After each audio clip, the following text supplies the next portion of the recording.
Bueno, mis hermanos, pues ahora sí vamos a abrir nuestras Biblias, por favor, y lo vamos a hacer en la segunda carta a los Corintios. Sí, segunda carta a los Corintios, capítulo 8. Segunda a los Corintios, capítulo 8. Y el título del mensaje en esta tarde es: sea un creyente generoso. Sea un creyente generoso. Entonces vamos a leer, le voy a pedir que pues todos le demos lectura, mis hermanos. Son nada más 9 versículos. Segunda de Corintios, capítulo 8, versos del 1 al 9. A ver, vamos a esperar que lo encuentre. Espero que tenga Biblia, papel y lápiz, y tengamos ese buen hábito de estar tomando pues notas que creemos que son importantes para nuestra vida. Segunda de Corintios 8, del 1 al 9, y todos vamos a dar lectura. Comenzamos. Asimismo, hermanos, os hacemos saber la gracia de Dios que se ha dado a las iglesias de Macedonia, que en grande prueba de tribulación, la abundancia de su gozo y su profunda pobreza abundaron en riquezas de su generosidad. Pues doy testimonio de que con agrado han dado conforme a sus fuerzas, y aún más allá de sus fuerzas, pidiéndonos con muchos ruegos que les concediésemos el privilegio de participar en este servicio para los santos, y no como lo esperábamos, sino que asimismo se dieron primeramente al Señor y luego a nosotros por la voluntad de Dios. De manera que exhortamos a Tito para que tal como comenzó antes, asimismo acabe también entre vosotros esta obra de gracia. Por tanto, como en todo abundáis, en fe, en palabra, en ciencia, en toda solicitud y en vuestro amor para con nosotros, abundad también en esta gracia. No hablo como quien manda, sino para poner a prueba por medio de la diligencia de otros, también la sinceridad del amor vuestro. Porque ya conocéis la gracia de nuestro Señor Jesucristo, que por amor a vosotros se hizo pobre, siendo rico, para que vosotros, con su pobreza, fueseis enriquecidos. Oramos. Padre, gracias por tu palabra, gracias porque tú eres un Dios generoso, un Dios bondadoso, un Dios justo y perfecto. Señor, somos tus hijos, estamos en tus manos, y gracias porque tú siempre eres fiel. Permítanos entender tu palabra en esta tarde, y no solamente entenderla, Señor, sino ir cambiando de tal manera que podamos ser conformados a la imagen de Jesucristo. Y en esta ocasión, Señor, destacando esta virtud de Jesús, que era su generosidad. Permítenos a nosotros también reflejar esta virtud al ser generosos, Señor, de tal manera que podamos darte la gloria y los demás también te den la honra y la gloria. Perdona, por favor, toda ofensa, limpia nuestras mentes, limpia nuestros corazones, Señor, perdona todo pecado, y que tu gracia siga abundando en nuestras vidas, y que la presencia poderosa de tu Espíritu Santo nos guíe, Señor, nos fortalezca y nos instruya en tu verdad. En el nombre de Jesús, nuestro amado Señor y Salvador, te lo rogamos. Amén. Bueno, pues el título, sea un creyente generoso, y esta es el final de esta serie de mensajes que hemos hablado acerca de la sabia mayordomía en cuanto a administrar los recursos que Dios nos confía. Y vamos a ver hoy, mis hermanos, el modelo, o un modelo bíblico para dar, un modelo bíblico para dar, para compartir. Y aquí vamos a encontrarnos con algunas características que el apóstol Pablo destaca en cuanto a la generosidad. Pablo aquí le llama generosidad. Ahora, ¿por qué? Bueno, porque esta es una virtud que Dios quiere que como creyentes también crezcamos. Aprendemos a orar, aprendemos a leer la Biblia, aprendemos a compartir de Cristo, aprendemos a servir, y también tenemos que aprender a ser generosos. ¿Por qué? Porque esta era también una cualidad de Jesús, y podemos decir así al 100%, Jesús era una persona sumamente generosa. Él no dio solamente unas cuantas cosas, o solamente hizo unos cuantos milagros. Él se dio a sí mismo, punto. Esa es la clave de todo. Y de ese corazón desprendido de Jesús, que era motivado por el amor al Padre y por el amor a nosotros, es que esta generosidad Él la demostró durante todo su ministerio. Y nosotros como sus hijos tenemos también que aprender, hermanos, a desarrollar esta virtud, porque esta virtud de la generosidad es una gran bendición. Que hay personas que no lo quieren tomar así, que no les gusta, que no, porque sienten que al ser generosos pierden, y no, mis hermanos, al ser generosos ganamos más de lo que nos imaginamos. Si Dios hubiera sido mezquino con nosotros, porque Él dijera, no, pues cómo voy a dar lo más precioso que es mi hijo, pues imagínense, estaremos o en el infierno o rumbo al infierno. Pero gracias a Dios que por su inmensa misericordia y bondad, el Señor es un Dios generoso. Así es que, ¿por qué nosotros como creyentes damos? Damos porque reconocemos que Dios es el dueño y que Él es el dador de toda bendición. Es un reconocimiento cuando estamos dando. Y que dependemos de Él y seguimos confiando. Entonces hemos entendido que nosotros somos mayordomos, administradores, pero Dios es el dueño, porque Él es el creador del universo y además Él nos compró con su sangre preciosa vertida en la cruz del Calvario.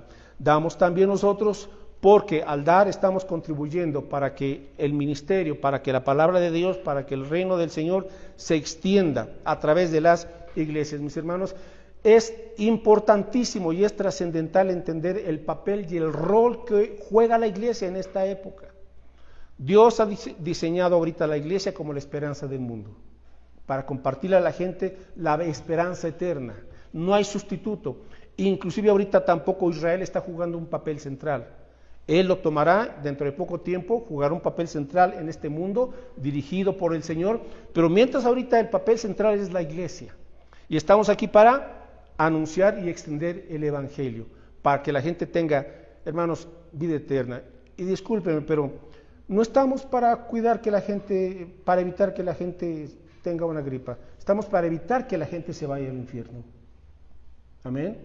Y no estoy con esto diciéndole que no seamos prudentes, que no tengamos cuidado, que no, hay que cuidarnos, hay que ser prudentes, está bien, pero la iglesia está a fin de cuentas para evitar que la gente vaya al infierno, y la única manera es compartiéndoles el Evangelio de Cristo Jesús. Nuestras vidas están en las manos de un Dios soberano.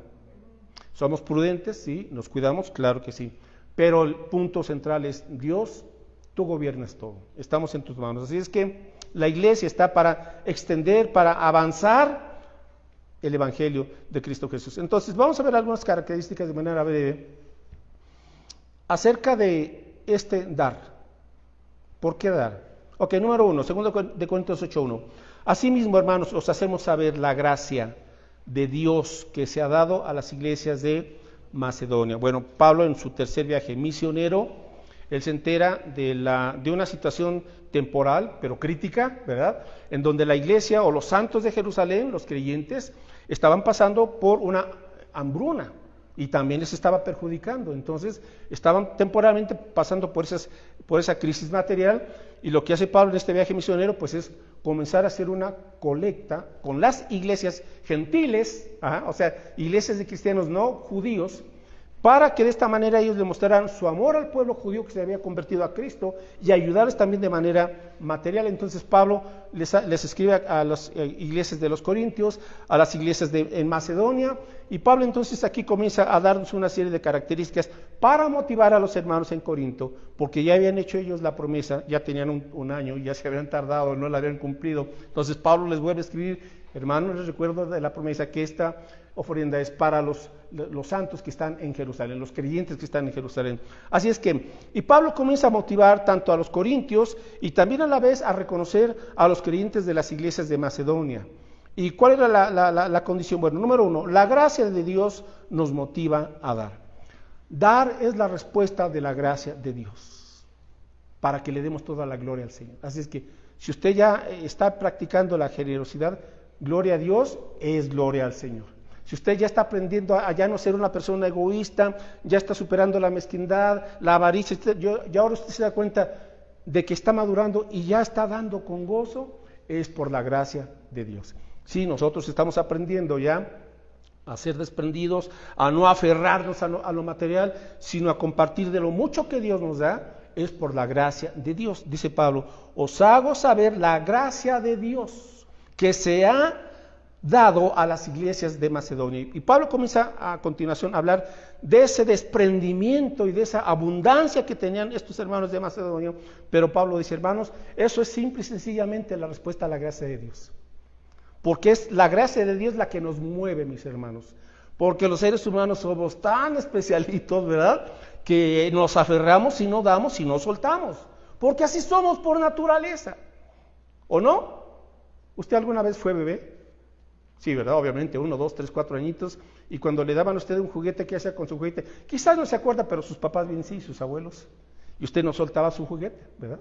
Y ahí lo traía, y venía otro chiquito y se lo quería, que le decían que se lo compartiera. No, usted dice, ¿por qué? Y hasta lloraba uno, ¿verdad? Bueno, ya es nuestra naturaleza siempre pretender aferrarnos a las cosas. Bueno, entonces vamos aprendiendo ahora por la gracia de Dios. ¿Qué es lo que nos motiva a dar, mis hermanos? Simple y sencillamente la gracia transformadora y la gracia salvadora que tenemos en Cristo Jesús. Cuando el creyente entiende que ya ha sido enriquecido por la gracia de Dios, que Dios, como hemos visto en el estudio de Segunda de Pedro, que Dios ya nos ha bendecido con toda bendición y nos ha dado todas las cosas que pertenecen a la vida y a la piedad, entonces ese creyente dejará de tener una mentalidad de escasez y comenzará a entender que tiene todo en Cristo Jesús. Primera de Corintios, capítulo 1, versículo 4. Primera de Corintios 1, 4. Gracias doy a mi Dios siempre por vosotros, por la gracia de Dios que os fue dada en Cristo Jesús, porque en todas las cosas fuisteis enriquecidos en Él. Eso es lo que tenemos que entender los creyentes, que ya hemos sido bendecidos en todo aspecto, obviamente principalmente y en primerísimo lugar, porque de parte de todo, hemos sido enriquecidos espiritualmente, enriquecidos en fe, enriquecidos en sabiduría, enriquecidos en amor, enriquecidos en esperanza, enriquecidos en compartir, en servir, etcétera. Pero ya hemos sido enriquecidos en Cristo Jesús. ¿Y qué es eso? La gracia de Dios. Así es que el creyente que está todo el tiempo pensando, y me voy a quedar sin esto, me voy a quedar sin esto, y nunca doy hasta que olvídese, no ha entendido lo que ya Dios le ha dado por fe, que usted ya ha sido enriquecido en Cristo. Y que necesitamos aplicar esa fe a las promesas de Dios. Entonces, número 1, la gracia de Dios es lo que nos motiva a dar. Segunda característica, vamos a 2 Corintios 8, versículo 2, 2 Corintios 8, 2, dice Pablo, de los creyentes en Macedonia, que en grande prueba de tribulación, la abundancia de su gozo y su profunda pobreza abundaron en riquezas de su generosidad. Bueno, hermanos, aquí esto contradice toda lógica humana. Véalo bien. ¿En qué condición temporal se encontraban los creyentes de Macedonia? Pues también en una profunda pobreza. No en pobreza, profunda pobreza. Bueno, pues a pesar de esta situación temporal por la que estaban también atravesando los creyentes de las iglesias de Macedonia, Pablo nos da aquí la segunda característica del dar, y es el dar supera las circunstancias difíciles. Dar supera las circunstancias difíciles. Mis hermanos, es decir, que el creyente aprende a dar a pesar de las circunstancias. Las circunstancias adversas no deben menguar nuestra devoción por Cristo. Repito, las circunstancias adversas no deben menguar nuestra devoción por Cristo. Sí, es muy fácil ser fiel al Señor cuando todas las cosas están en bonanza, ¿verdad? Es fácil, sencillo relativamente, pero cuando hay una prueba, pero cuando hay una tribulación, pero cuando hay momentos de escasez o de crisis, ahí está el asunto. Hay creyentes que se desinflan, se apartan, se molestan, se enojan con Dios, o sea, y buscan culpar a medio mundo. Espérese, hay pruebas en la vida. Jesús lo dijo muy claramente, en el mundo tendréis aflicción, pero confiad, yo he vencido al mundo. Así es que el creyente debe de entender que no debe haber ninguna circunstancia, mis hermanos, que haga menguar nuestra devoción y nuestro gozo por Cristo. Cuando estamos experimentando la gracia de Dios en nuestra vida, entonces escuche lo siguiente, usted no pondrá las circunstancias difíciles como excusa, como pretexto para no dar. Hay creyentes que ahorita ese es su buen pretexto y una buena excusa. ¿Por qué no da? Pues como estamos en crisis, ¿verdad? Y siempre hay una crisis, y siempre hay un pero, y siempre hay una cuestión de por qué no dar. Y pensamos, cuando el día que salga de no, espérese. El creyente, cuando está experimentando la gracia de Dios, supera las circunstancias difíciles. Ahora, estos creyentes, ¿por qué estaban dando a pesar de su profunda pobreza? Ellos habían entendido lo que dice Hechos 20:35. Hechos 20:35. Más que bienaventurado es dar que recibir. Exacto. Palabras del Señor Jesucristo. Hechos 20:35. Dice Pablo, en todo os he enseñado que trabajando así se debe ayudar a los necesitados y recordar las palabras del Señor Jesús que dijo. ¿Qué dijo él? Más bienaventurado es dar que recibir. O sea, es más feliz la persona que da que la que recibe. Y escuche bien esto. La mayor bendición es ser dador, no un receptor. La mayor bendición, sí, es una bendición cuando recibimos, cuando se nos da, claro que sí, pero es mayor bendición cuando nosotros somos ese instrumento o ese canal para hacer bendición a los demás. Es mayor bendición cuando uno da. Más bienaventurado es dar que recibir. Esto fue lo que dijo Jesús. Entonces, estos creyentes macedonios, ¿por qué lo hacían? Por eso, porque ellos habían entendido el secreto de la felicidad, que en la medida en que ellos daban, más felicidad había. Y también por una preciosa promesa que sin duda alguna habían escuchado de Jesús. Lucas 6:38, y que dice aquí el Señor Jesucristo, que dando es como recibimos. Dando es como recibimos. Lucas 6:38, dice aquí el Señor Jesús, da y se os dará. Aquí está el principio. Ahora, por eso hemos dicho que esto va contra la lógica humana. Sí, porque la lógica humana dice, no, para dar yo tengo que recibir. Bueno, sí, pero ya recibimos las riquezas en Cristo. Ya hemos sido bendecidos con toda bendición espiritual en los lugares celestiales en Cristo. Ahora dice Cristo, dad y se os dará, medida buena, apretada, remecida y rebosando darán en vuestro regazo, porque con la misma medida con que medís os volverán a medir. Así es que, mis hermanos, ellos sabían que Dios devolvería en gran medida lo que ellos estaban dando. Esa era su confianza en el Señor, no en las circunstancias, en el Señor. Daban, no por presión, no con tristeza, no por necesidad, porque habían entendido que Dios ama al dador alegre. Así es que la pobreza no es un impedimento para dar.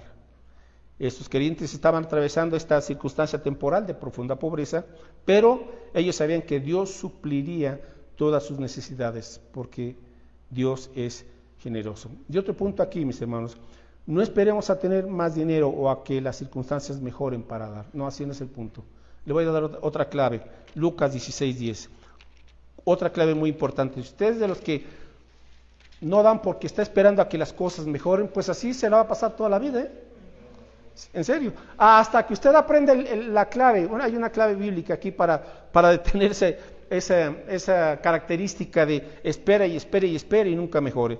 Lucas 16:10, aquí el Señor Jesús dice que el que es fiel en lo muy poco, también en lo más es fiel.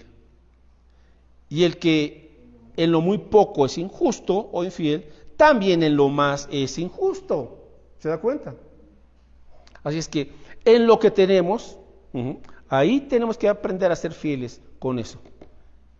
Y el que es fiel en lo poco, también en lo más. Es decir, Dios te va a bendecir más, claro que sí.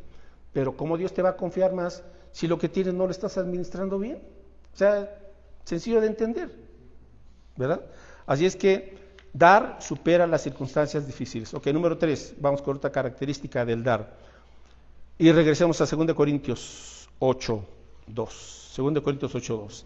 Que en grande prueba de tribulación, la abundancia de su gozo y su profunda pobreza abundaron, aquí está, abundaron en riquezas de su generosidad. Es decir, usted no necesita ser rico para abundar en generosidad. Usted necesita más bien tener un corazón en Cristo abundante para generar esa abundancia. Entonces, la tercera característica es, dar es un acto de generosidad. Dar es un acto de generosidad. No es que usted esté perdiendo, no es que usted se esté quedando con menos.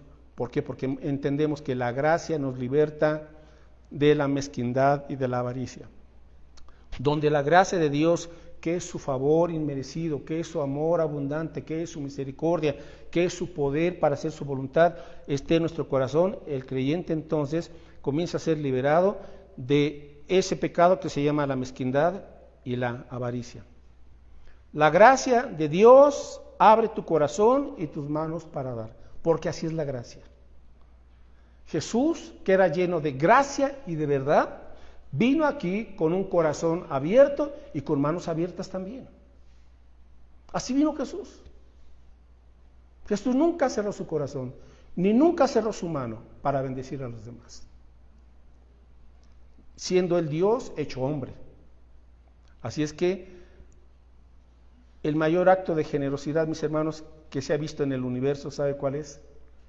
Es que Jesús entregó su vida en la cruz del Calvario y murió con los brazos abiertos y con el corazón expuesto. Ahí siguió demostrando el Señor su generosidad. Entonces, dar es un acto de generosidad. 4. Seguimos en 2 Corintios 8, versículo 3. Pues doy testimonio, dice Pablo, de que con agrado han dado conforme a sus fuerzas y aún más allá de sus fuerzas. Ok, número 4, entonces, dar es un acto voluntario. Voluntario. Ellos daban con agrado, o sea, tenían iniciativa, la hacían con gusto. Pero cuando se habla de dar, a veces, mis hermanos, uno se pone como que medio especial, ¿verdad? Se puede uno molestar, sentir presionado o sentir manipulado. Nada de eso cabe en el dar para con Dios o para con los demás. Damos voluntariamente con agrado. ¿Por qué? Porque así Dios se dio por nosotros, con agrado. Porque damos con una voluntad dispuesta. O sea, y máxime en la iglesia cristiana, mis hermanos, no se trata de forzar a nadie de ninguna manera. No va por ahí el asunto. Damos con una voluntad dispuesta. 2 Corintios 8:12. Pablo aquí lo reafirma. Porque si primero hay la voluntad, ¿qué? Dispuesta. Ahí está el punto. Si primero hay la voluntad dispuesta, será acepta. Según lo que uno tiene, no según lo que no tiene. Entonces sí, vamos a dar según lo que tengo, no según lo que no tengo. Entonces, ¿por qué? Porque a nadie se le está obligando ni forzando. Usted da de manera voluntaria, con agrado. Y Pablo lo recalca en el versículo 8. No hablo como quien manda. No hablo como quien manda, sino para poner a prueba, por medio de la diligencia de otros, también la sinceridad de vuestro amor. Entonces Pablo está diciendo, mis hermanos, no hablo con exigencia, o sea, no estamos exigiéndoles nada. Simplemente tienen que entender que el dar es una prueba de tu amor. Dices que amas, da. Hermanos, ¿podemos dar sin amor? Sí, pero no podemos amar sin dar. Así es el punto. Así es que, ¿ama usted a Dios? Ahí está la cuestión, ¿verdad? Usted puede poner todos los pretextos, pero es que ¿para qué quieren esto y para qué aquello? Y vean lo que se hace. Ponga los pretextos que quiera, pregunta, ¿lo está haciendo con agrado cuando da? Y lo está haciendo por amor a aquel que le amó a usted primeramente, punto, tan tan. Dar es un acto voluntario. 5. Dar es un acto proporcional. O sea, damos en proporción. 2 Corintios 8, versículo 3, dice que dieron aún más allá de sus fuerzas, pero vamos al versículo 12, porque si primero hay la voluntad dispuesta a ser acepto según lo que uno tiene, según lo que uno tiene, eso es muy importante. Entonces no podemos estarnos comparando con cuánto dan los demás, porque cada quien tiene pues lo que Dios le ha dado y lo que esa persona también ha trabajado, ¿verdad? Entonces, dar es un acto proporcional y cada quien va a dar conforme a su capacidad. Conforme a su capacidad. Ahora, estos creyentes en Macedonia dieron aún más allá de sus fuerzas. 1 Corintios 16:2. 1 Corintios 16:2. Seguimos sobre este punto en cuanto a dar es un acto proporcional. 1 Corintios 16:2. Cada primer día de la semana, cada uno de vosotros ponga aparte algo según haya prosperado, guardándolo para que cuando yo llegue no se recojan entonces ofrendas. Así es que aquí nos encontramos con instrucciones del apóstol Pablo en donde él dice, el dar es algo sistemático. Cada primer día de la semana es personal, cada uno. O sea, el esposo tiene que aprender a dar. La esposa tiene que aprender a dar. Cada uno de los hijos tiene que aprender a dar. ¿Por qué? Porque la fe, mis hermanos, es personal. Si usted dice yo doy por toda la familia, no les está enseñando lo que dice la Escritura, que ellos tienen que aprender a ser agradecidos con Dios, ellos tienen que aprender a confiar en Dios, ellos tienen que aprender a ser generosos por Dios. Ellos no lo van a hacer en automático por usted. Más bien nosotros tenemos que enseñarles el camino de la gratitud, de la fidelidad, de la generosidad, porque cada quien, mis hermanos, va a tener que desarrollar esa comunión con Dios. Cada uno según haya prosperado. Ese es el punto, según haya prosperado. Ahora aquí va algo muy interesante viendo este punto. Cuando Jesús estaba por ahí en el templo y estaba observando, ahora cheque esto, Jesús estaba viendo. ¿Qué estaba mirando Jesús? Vea usted en Lucas 21 y nos acordamos de ese pasaje, Lucas 21 del 1 al 4. Estaban en el templo la gente del pueblo llevando sus ofrendas, ¿verdad? Pero Jesús estaba mirando, estaba observando, y de ahí saca una enseñanza Jesús muy interesante. Lucas 21 del 1 al 4, dice aquí, levantando los ojos Jesús, vio a los ricos que echaban sus ofrendas en el arca de las ofrendas. Vio también a una viuda muy pobre que echaba allí 2 monedas. Y dijo, en verdad os digo que esta viuda pobre echó más que todos, porque todos aquellos echaron para las ofrendas de Dios de lo que les sobra. Mas esta, de su pobreza, echó todo el sustento que tenía. En la lógica humana, ¿quién dio más? Pues los ricos, en la lógica humana. Pero en la lógica de Dios, dio más la viuda pobre. Ahora, ¿por qué, mis hermanos? Por lo siguiente, anote esto por favor, escríbalo porque memorizar está un poquito difícil. Prueba. Si podemos dar más y no lo damos, Dios lo nota. Repito, si podemos dar más y no lo damos, Dios lo nota. Si queremos dar más y no podemos, Dios también nota esto. ¿Ya vio la diferencia? Voy a darle lectura a todo. Okay. Si podemos dar más y no lo damos, Dios lo nota. Si queremos dar más y no podemos, Dios también nota eso. Es el principio. ¿Qué le parece? Es decir, esa es la proporción. Según lo que Dios me ha bendecido, yo aparto un porcentaje generoso. Padre, aquí lo traigo a ti como gratitud. En el transcurso del año, mis hermanos, a veces recibimos bendiciones especiales, ¿verdad? Algunas bonificaciones X. Pero a veces sucede con algunos creyentes que cuando reciben esas bonificaciones extras, pues no le dan al Señor su ofrenda, sus primicias. Se les hace mucho darle al Señor. Eso es legalismo. Pero cuando el creyente está siendo guiado por la gracia de Dios, Señor, este mes, esta semana, esta quincena o esta temporada, ¿me has bendecido más? Señor, doy más y lo hago con gozo. Porque si puedo hacerlo, tú lo notas. Y si al poder hacerlo no lo hago, tú lo notas. Y si no puedo, Señor, pero tú sabes que quiero hacerlo de corazón, Dios también nota eso. Y ese es el punto aquí con la mujer, con la viuda pobre. El Señor tomó nota y dio esa lección, ¿verdad? De las ofrendas para Dios. Ok, seguimos con el siguiente punto. Dar implica un sacrificio. 2 Corintios 8:3, dar implica un sacrificio. Dice, pues dieron aún más allá de sus fuerzas. Es decir, que estos creyentes hicieron un esfuerzo extra. Hay ocasiones, mis hermanos, en donde vamos a tener que hacer un esfuerzo extra. Así es, sí.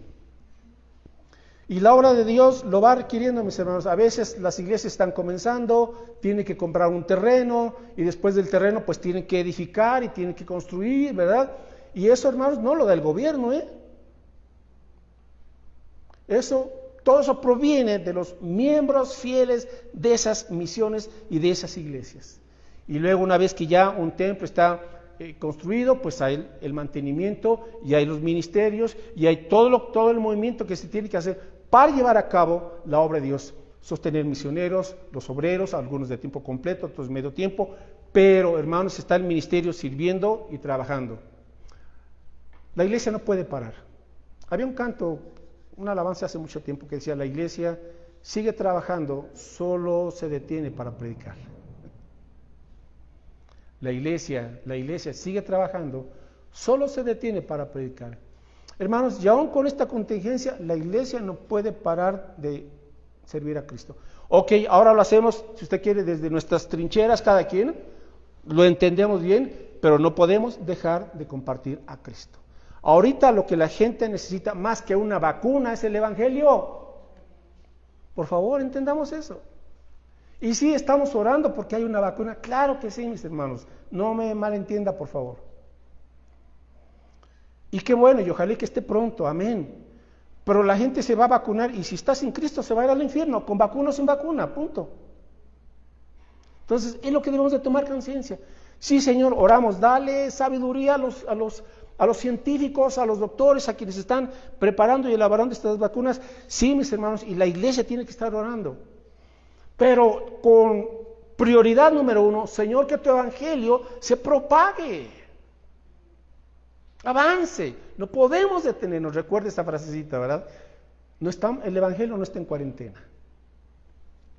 Entonces, la iglesia da y da con sacrificio y da con amor, porque estamos sirviendo a Dios. Ese es el punto. Cuando olvidamos que estamos aquí para propagar el evangelio, mis hermanos, entonces pues nos desatendemos y nos descuidamos en muchas otras cosas. Ok, número 7. Dar es un privilegio. Dar es un privilegio. 2 Corintios 8:4. Dice Pablo, pidiéndonos estos hermanos con muchos ruegos que les concediésemos el privilegio de participar en este servicio para los santos. ¿Cómo ve usted el dar? ¿Como una obligación o como un privilegio? Depende todo. Si usted ya está captando que dar es un privilegio y que no es una obligación, entonces vamos a entender que ya nuestra vida es una vida de generosidad y vamos entonces a ser generosos con el tiempo, con el servicio, con nuestro amor, con nuestras actitudes, con una disposición para apoyar y ayudar a los demás. Somos generosos. No solamente estoy hablando ahorita en el aspecto económico, debemos ser generosos en todos los aspectos. Y eso lo vamos aprendiendo, mis hermanos. Pero cuando usted ya lo toma como un estilo de vida, usted va a ser la persona más feliz, porque usted está siendo generoso como su maestro, como aquel que dio su vida en la cruz del Calvario. Así es que dar es un privilegio. Ellos decían, Pablo, por favor, permítenos dar una ofrenda especial para estos hermanos. Y Pablo veía pues su profunda pobreza y Pablo, me imagino a Pablo, no hermanos, por favor, ¿cómo? Pablo, por favor, te rogamos, queremos dar esta ofrenda para apoyar a nuestros hermanos allí en Jerusalén. Me suplicaban, dice Pablo, que les diera el privilegio. Hermanos, es un privilegio dar. Y ojalá que así lo entendamos. Número 8, en penúltimo lugar. Ya voy a concluir. 2 Corintios 8:5. Y dieron no como lo esperábamos, dice Pablo, sino que a sí mismos se dieron primeramente al Señor y luego a nosotros por la voluntad de Dios. Es decir, número 8, dar es un acto de adoración. Dar es un acto de adoración. Ahora, ¿por qué es un acto de adoración? Porque dice Pablo, ellos primeramente se dieron al Señor. Ahí está el punto. ¿Por qué no damos? ¿Por qué nos cuesta tanto trabajo dar? Porque no está adorando a Dios, porque no se ha entregado al Señor como debe de ser. Y no espera tiempos de bonanza para consagrarse a Cristo, mis hermanos. Ahorita es un tiempo para consagrarnos a Cristo. Y seguir así, mis hermanos, de aquí hasta que el Señor nos llame a su presencia. Consagrarnos al Señor, cuerpo, alma y espíritu. Señor, me entrego a ti. Déjeme preguntarle, ¿se ha entregado usted así de corazón al Señor o no? Si es así, gloria a Dios, continúe. Y si no es así, déjeme preguntarle, ¿qué espera? ¿Qué espera? Hoy es el tiempo para rendir su vida a Cristo. Hoy es el tiempo de entregarse, de darse completamente al Señor como un acto de adoración.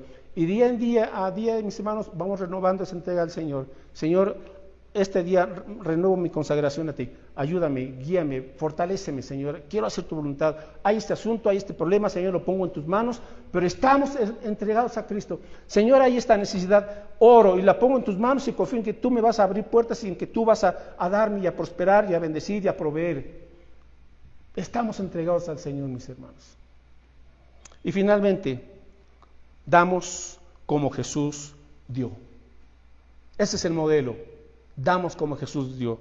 Y nos vamos al versículo 9.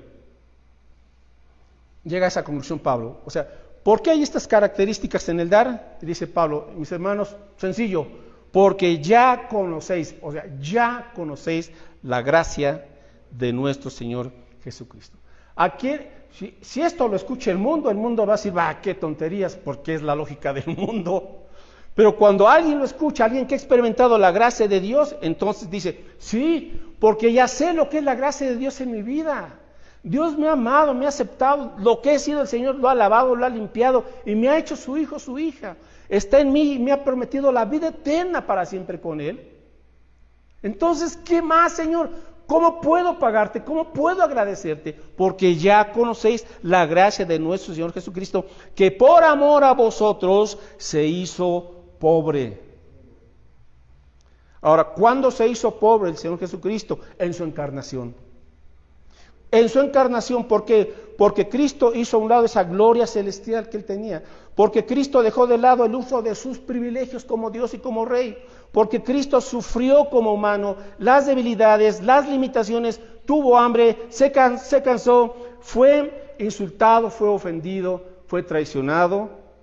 Se identificó plenamente con el ser humano, pero nunca pecó. Se hizo pobre como nosotros. Fue a la cruz del Calvario, derramó su sangre, pagó el precio por nuestros pecados y murió en la cruz. Se hizo pobre. ¿Para qué? Para que con su pobreza, usted y yo, ¿qué dice ahí? Él se hizo pobre siendo rico. ¿Qué significa esto? Bueno, pues que Él, siendo creador y dueño del universo y teniendo todo, lo hizo a un lado, se despojó de sus privilegios, pero él era rico y se hizo pobre, para que con su pobreza, usted y yo fuésemos, ¿qué? Enriquecidos. Ahora, ¿sabe usted? Y aquí le va, ya casi concluyó. ¿Cuál es la mayor riqueza? Piénselo. ¿Cuál es la mayor riqueza? Ser semejantes a Jesús. Esa es la mayor riqueza. Sí, la vida eterna, la salvación. Y ya comenzó aquí. Un día se completará de manera perfecta, ¿verdad? Cuando Cristo venga por nosotros, por cada quien, nos llama su presencia antes, entonces seremos semejantes. 1 Juan 3:2, seremos semejantes como Él es. Esa es la mayor riqueza. Siendo pobres, humanos, pecadores, de lo peor, mis hermanos, ¿qué hizo el Señor? Murió por nosotros, se dio a sí mismo, para que usted ya fuese alguien enriquecido. Y usted ya cuenta con la gloria del Señor, está siendo transformado y un día se perfeccionará todo eso. El mayor tesoro, la mayor riqueza en el universo es ser semejante a Jesucristo. Lo demás, mis hermanos, vendrá por añadidura. Amén. Amén. Oramos, mis hermanos. Padre, gracias por tu palabra. Señor, permítenos entender esto a la luz de tu perspectiva, a la luz de tu palabra, Señor. No desde la lógica humana, egoísta, terrenal, carnal, sino verlo y entenderlo y aplicarlo, Señor. Porque tú nos diste primeramente la muestra de que, Señor Jesús, tú siendo rico, te hiciste pobre, para que con tu pobreza nosotros fuésemos enriquecidos, mi Dios. Y no hay mayor riqueza que tenerte a ti, Señor, el dueño y creador del universo. Padre, mientras estamos aquí, tú tienes propósitos que cumplir en nosotros y a través de nosotros, que es experimentar, disfrutar tu evangelio, tus buenas nuevas, y también, Señor, darlas a conocer, compartirlas con los demás. Oramos, mi Dios, por todo tu pueblo, por todas las iglesias en el mundo, por todas las pequeñas misiones que están, Señor, fielmente trabajando y están predicando tu evangelio, a pesar, Señor, de las limitaciones que tenemos en todas partes. Señor, que tu Espíritu Santo nos siga moviendo para vivir en la plenitud de Cristo, para vivir, Señor, para Cristo, para su gloria. Ponemos en tus manos nuestros matrimonios, nuestras familias, a nuestros hijos. Ponemos en tus manos, Señor, nuestro trabajo, nuestros estudios, nuestras labores diarias, cualquier proyecto, para que a través de todo esto, Señor, te glorifiquemos. Tú conoces nuestros retos, necesidades y aún problemas y tribulaciones.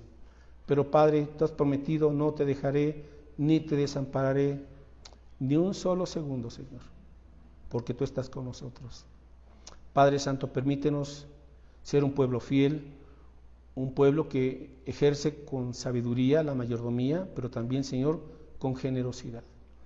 Perdona, por favor, Señor, nuestra mezquindad, perdona nuestra avaricia, perdona nuestra codicia. Y, Señor, ayúdanos a dejar todo eso a un lado para comenzar a ser creyentes generosos, así como lo eres tú, Padre Santo, y así como lo ha sido nuestro Señor Jesucristo. Generosos, alegres, porque buscamos, Señor, glorificarte en todas las cosas y agradarte. Y rogamos, Padre Santo, también, pues que tú suplas las necesidades materiales, económicas, financieras de cada familia, de cada persona que se ha congregado aquí y también de aquellos que nos están observando a través de esta transmisión. Sigue supliendo, Padre Santo, para nuestras necesidades y de antemano te damos las gracias porque sabemos que así será. Y sigue también, Señor, pues sosteniendo y fortaleciendo a cada iglesia para que sigamos fielmente llevando adelante tu ministerio, que es ganar almas para Cristo y discipularlas. Gracias, Padre, en el nombre de Jesús. Amén, Señor.